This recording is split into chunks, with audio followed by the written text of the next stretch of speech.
As pessoas que trabalham com perguntas abertas ganham mais dinheiro na vida do que as pessoas que trabalham com perguntas fechadas. No nível 1, você não é promovido. No nível 1, você não ganha dinheiro. Infelizmente, a maioria opera no nível 1, que é o boca ouvido.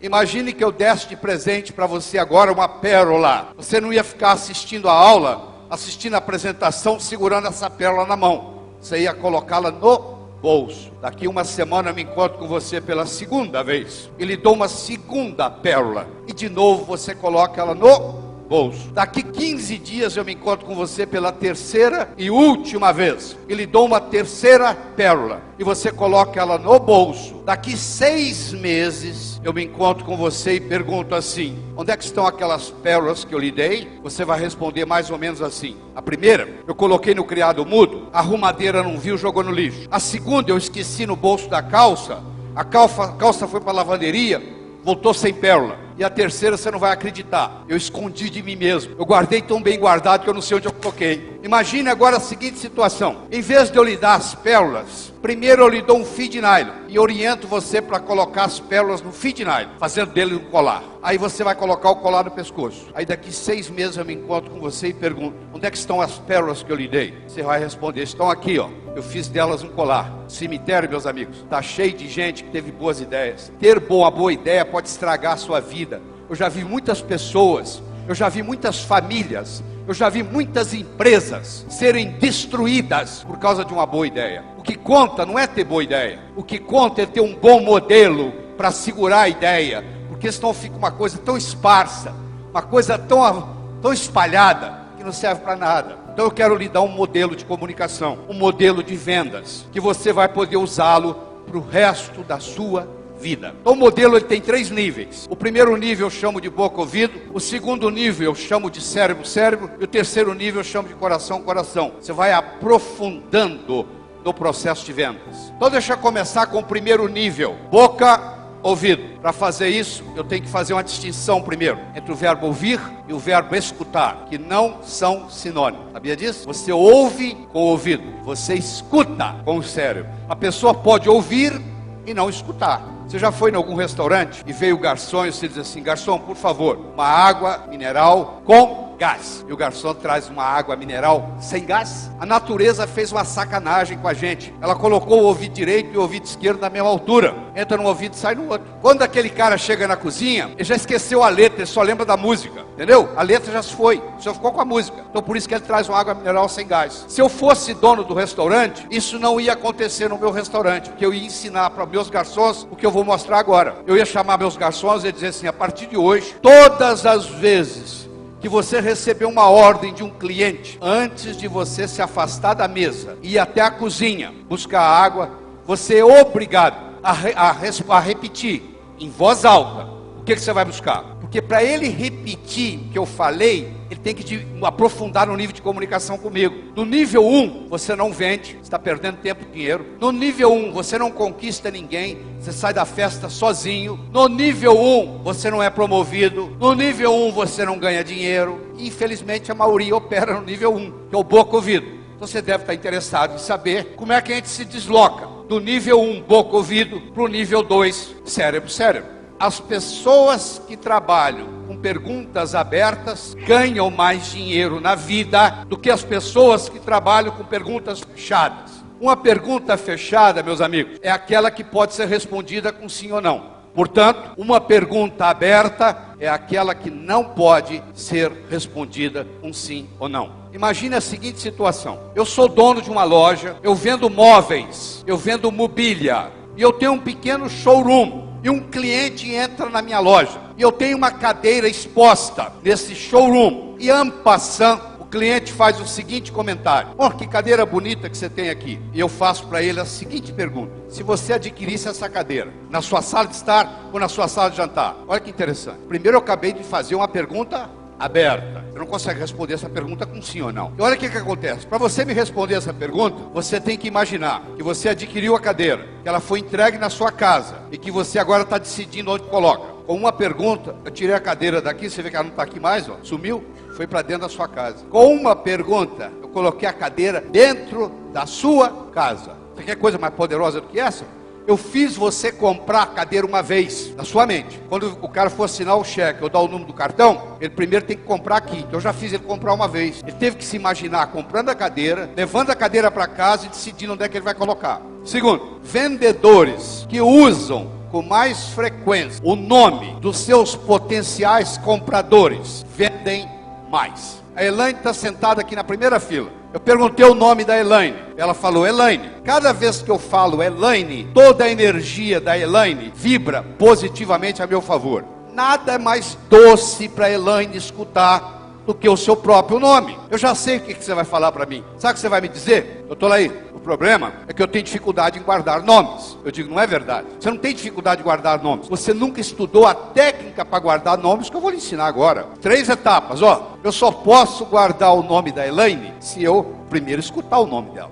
Então eu escutei, Elaine. Segundo, repetição é a mãe do aprendizado. Como é que você aprendeu a andar? Você levantou, caiu, levantou, caiu, levantou, caiu, levantou, caiu. Até que um dia você andou. Não foi assim? Repetição é a mãe do aprendizado. Olha quantas vezes eu já repeti o nome da Elaine durante essa conversa. Você tem ideia por que o ser humano aperta a mão? Se eu voltar com você lá na época da caverna, o Homo erectus, ele carregava um porrete para se defender dos animais selvagens. O aperto de mão, meus amigos, foi a primeira manifestação, confiança mútua no planeta. Eu estou desarmado, eu também. Todas as vezes que você aperta a mão de uma pessoa, você está dizendo para ela a nível inconsciente, eu estou desarmado. E ela está dizendo, eu também. Agora presta atenção. Você aperta a mão de mais de 97% das pessoas que você é apresentado. Raramente você é apresentado a uma pessoa e não aperta a mão dela. Agora eu tenho uma pergunta para lhe fazer. Qual foi o último curso que você fez de aperto de mão? Nunca. Uma coisa que você faz com uma frequência absurda e a estatística mostra, olha o que eu vou falar. Presta atenção. 40% das transações comerciais que não se concretizam são perdidas do aperto de mão. Vou explicar como. Você já deve ter apertado a mão do que eu chamo alicate. Já apertou a mão do alicate? O cara aperta a sua mão, parece que é um alicate. Ele aperta, enquanto não sair lágrima no seu olho, ele não para de apertar. Não é verdade? Você já apertou a mão de uma pessoa assim? O pai dele diz para ele assim, meu filho, conhece-se o caráter de uma pessoa pelo aperto de mão. Então você vai aprender com o pai aqui a apertar a mão com força. Uma vez eu dei um treinamento em Franca, o presidente da empresa contou para mim que quando o pai dele era presidente dessa empresa, chegou para Franca um novo gerente do Banco do Brasil, que se propôs a visitar as 10 maiores empresas de Franca, começando por essa. E o presidente, o nome dele é Miguel me contou o seguinte, doutor Laí, meu pai quebrou a mão do gerente na chegada, tá? E o gerente me contou depois que ele visitou a fábrica com a mão quebrada. Mas esse não era o problema. Ele não estava preocupado com a dor, ele estava preocupado com a despedida. Esse senhor que quebrou a mão do gerente, apertou a minha mão quando ele tinha 86 anos. Ele quase quebrou a minha mão. Eu imagino quando ele estava no seu auge dos 40, 45. O que era apertar a mão do seu Saul? Era algo inconcebível. Você já deve ter apertado a mão do chamado rabo de peixe. Você pega na mão e não tem mão, já? Hein? Aquele negócio escorrega aquela ponta de dedo. Já aconteceu isso com você? Então presta atenção, olha só, aprenda aqui. Você vai ganhar mais dinheiro por causa disso. Presta atenção, ó. Eu tenho aqui aquele que o pai falou que tem que apertar com força. Eu tenho aqui aquele que aperta a mão delicadamente, só te dá a ponta do dedo. Vou fazer o aperto de mão dos dois. Vou ler o que está no cérebro de cada um. Esse cara aqui pensa assim, esse cara é um banana. Na mesma hora. Esse aqui pensa assim, esse cara é agressivo. Tá bom, não tem negócio mais. Você vai comprar uma casa aqui em São Paulo. Você vai no agente imobiliário. Você é o cara que aperta a mão delicadamente. Ele aperta a mão com força. Na mesma hora o seu cérebro fala, esse cara vai te empurrar uma casa que você não quer, sai fora. Ou vice-versa. Você é o cara que aperta com força.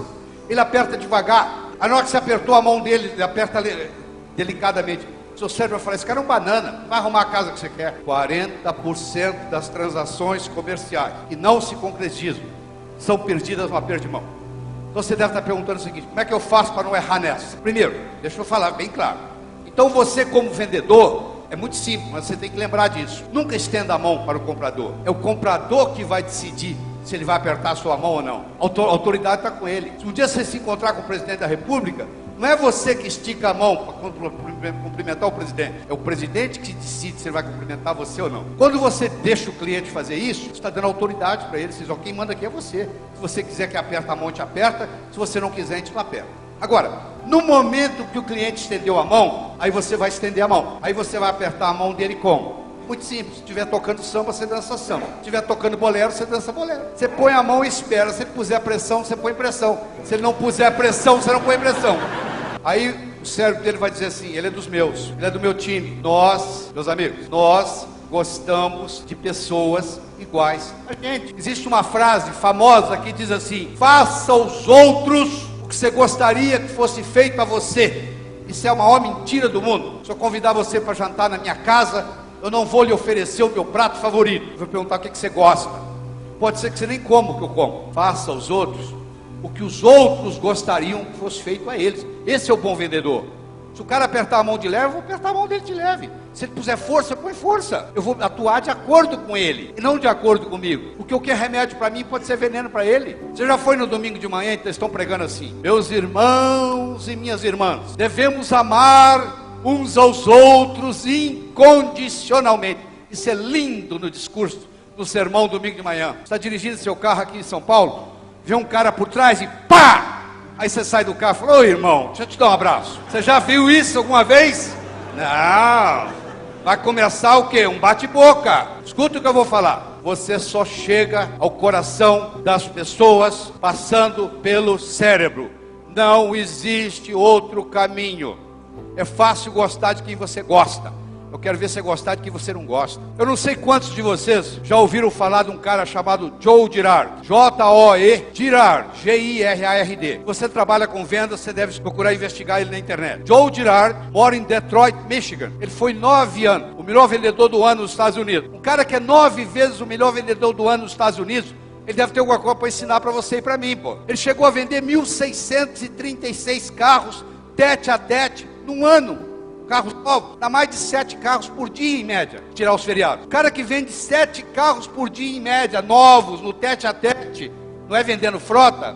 Pô, ele deve ter algum segredo. Então vamos a ele. Eles foram perguntar para ele, Joe Girard, conta pra gente qual é o seu segredo. Como é que você consegue ser tantas vezes o melhor vendedor do ano nos Estados Unidos, que é o lugar mais competitivo de vendas no mundo? Sabe o que ele respondeu? Eu não tenho compradores, eu tenho amigo. O cara que entra na minha loja, ele nunca mais vai comprar carro de ninguém. Nem ele, nem a sogra dele, nem o cunhado dele, ninguém na família dele, porque eu vou conquistar a família inteira. O que ele está fazendo? Está operando no nível coração. Eu tenho um jacaré que vai brigar com o urso. O jacaré está na beira d'água, o urso está do lado de fora. Vai haver uma briga do jacaré com o urso. Quem vai ganhar? Depende. Se a briga ocorrer dentro d'água, sempre ganha o jacaré. Ele morde o urso, puxa o urso para o fundo e afoga o urso. Se ocorrer fora d'água, sempre ganha o urso. O urso joga o jacaré para cima, ele se espatifa no chão. Então, o resultado de uma briga de um jacaré com um urso não tem nada a ver com a força do jacaré, não tem nada a ver com a força do urso. Tem a ver com o contexto. Se o contexto é água, ganha o jacaré. Se o contexto é terra firme, ganha o urso. Agora você tem um conceito de contexto. Então, se você está na água, você tem que trazer a vantagem para você, para dentro da água. O jacaré vai ficar esperando o urso tomar banho. Se você está em terra firme, você tem que trazer o oponente para o seu contexto. O urso vai ficar esperando o jacaré tomar sol. O que tiver mais paciência ganha. Deu para entender? Porque se um brigar no contexto do outro, não funciona. A boa notícia que eu tenho para você é que nós criamos contextos psicológicos, dependendo da nossa conversa. Então existem várias regras importantes em vendas para criar contexto. Então eu vou falar uma delas, porque não dá para falar muitas. Eu vou falar da lei do contraste. Você que é do sexo masculino, solteiro, levanta a mão, por favor. Não vou chamar você aqui não, fique tranquilo. Estou conversando com vocês, tá? Sabe aquela noite da balada que você vai hoje? Sábado à noite você vai para a balada? Sabe aquela mulher feia que está lá no canto? À medida que a noite vai passando, ela vai ficando mais bonita, não vai? 3 horas da manhã ela é Miss. Já percebeu isso? Além do álcool, o nível de álcool aumentando, as bonitas vão embora. E você começa a compará-la com o garçom. Pô, entre ela e o garçom, 1000 vezes ela. Peço desculpa às mulheres, eu sei que a piada é machista, mas é com a finalidade didática. Quando a minha mulher está na plateia, ela não deixa eu contar essa. Ela não está aqui hoje, entendeu? Mas é bom você marcar. Uma mulher bonita perto de uma mulher linda, fica feia. Um homem bonito perto de um homem lindo, fica feio. Então não fique perto de gente muito bonita. Não põe o seu produto junto com produtos mais valorizados que você perde. Como é que você faz para valorizar o seu produto? O contexto. Como é que você cria o contexto? Eu vou falar só uma coisinha. Comece sempre pelo mais caro. Talvez seja a coisa mais importante que eu vou falar aqui hoje, que é onde tem o maior erro em venda. Se eu entrar numa loja e comprar um terno por R$2.000, qualquer vendedor me vende 2 gravatas por 200. Sabe por quê? 2 gravatas por 200 é 10% do preço do terno. Como eu acabei de comprar um terno por 2.000, 2 gravatas por 200 é barato. Agora, se eu entrar numa loja e comprar 2 gravatas por 200, não existe vendedor no mundo que vai me vender no mesmo dia um terno por 2.000, que é 10 vezes mais. Mesmo que a pessoa não tenha dinheiro, você mostra o mais caro, ela fica com aquele número na cabeça, aí fica mais fácil. Vou dar um exemplo simples. Vou pegar três containers aqui com água. Um tem água quente, um tem água fria, e o do meio tem água morna. Eu vou pegar a minha mão direita e colocar na água quente. Vou pegar a minha mão esquerda e vou colocar na água fria. Vou deixar por 3 minutos. Vou tirar as duas, vou enfiar na água morna. A mão que veio da água quente acha a morna fria. A mão que veio da água fria acha a morna quente. E a água morna não é quente nem fria, ela é morna. O cérebro funciona assim, por contraste. Então eles fizeram um estudo lindo nos Estados Unidos. Eles pegaram um galpão e nesse galpão eles colocaram produtos de 100, 50, 20, 10, 5 e $1. No outro galpão eles colocaram os mesmos produtos ao contrário. A pessoa primeiro viu de 1, para depois viu de 100. Naquele que ela via de 100 primeiro, para depois viu de 1, a média no final do mês era de $20 por pessoa. Naquele galpão onde começava com 1, a média era de 10, ou seja, dobrou o faturamento, só pela posição dos produtos. Você vai montar uma vitrine, tem que saber como montá-la, porque senão o tiro sai pela culatra. Se você começar a vender coisa de R$1, meu amigo, você para vender coisa de R$20, esquece, que ele não vai ser o comprador. Então não perca essa oportunidade. Comece sempre pelo mais caro. Diz que uma vez, no inferno, Lúcifer estava muito preocupado, porque o número de pecadores chegando ao inferno estava diminuindo. Você acredita nisso? Lá também tem recessão. Eles estavam passando por um período de recessão. E o diabo, muito inteligente, reuniu a diretoria do inferno para discutir uma estratégia de marketing para fazer o pessoal na terra pecar mais, para chegar mais gente lá. Eles começaram a discutir e logo um capeta-chefe levanta a mão e fala assim: eu tenho uma ideia. Qual é a ideia? Pergunta o diabo. A ideia é o seguinte: nós temos que fazer o ser humano gastar mais. Para gastar mais, vai ter que ganhar mais. Para ganhar mais, ele vai ter que trabalhar mais. Ele vai trabalhar, ganhar, gastar, trabalhar, ganhar, gastar, trabalhar, ganhar, gastar, trabalhar, ganhar, gastar. A vida vai passar, ele não vai ter tempo para evoluir, vai terminar aqui. Muito bem, disse o diabo. Boa ideia, mas eu quero escutar outra. Aí um outro capeta-chefe levanta a mão. Eu acho que a gente deve fazer o seguinte: vamos acabar com o amor próprio do ser humano. Ele não vai gostar mais de si mesmo. Ele só vai gostar do outro. Ele só vai se preocupar com o outro. Ele só vai fofocar da vida do outro. Ele não vai se preocupar com ele mesmo. Não vai evoluir, vai terminar aqui. Muito bem, diz o diabo. Estou gostando, mas eu quero mais, quero escutar mais. Aí diz que um capetinho estagiário, sabe como é que é estagiário? Quer dar opinião, né? O estagiário levantou a mão. Diz que o diabo olhou para ele com a cara feia e perguntou: o que você quer? Eu quero dar a minha opinião. Qual é a sua opinião? Por que a gente não faz o ser humano pensar que ele vai viver para sempre? E que isso tem a ver com vir para o inferno? Perguntou o diabo. Ele vai pensar que vai viver para sempre? Ele vai deixar o importante para amanhã, para amanhã, para amanhã. A vida vai passar, ele não vai fazer nada, vai terminar aqui. E o rosto do diabo se iluminou e falou: isso nós vamos fazer. Sabe o que o diabo fez com a permissão de Deus? Colocou na mente de cada um de nós a semente da eternidade. Você pensa que o seu primo vai morrer antes de você, o seu vizinho vai morrer antes de você, o seu ex-chefe vai morrer antes de você. Mas você não. Você vai arrumar um jeito e vai fazer um truque na morte. Se você pudesse conversar com o pessoal que, entre aspas, mora no cemitério, todo mundo ia reclamar que morreu antes da hora. Eu tinha tanto para fazer, morri.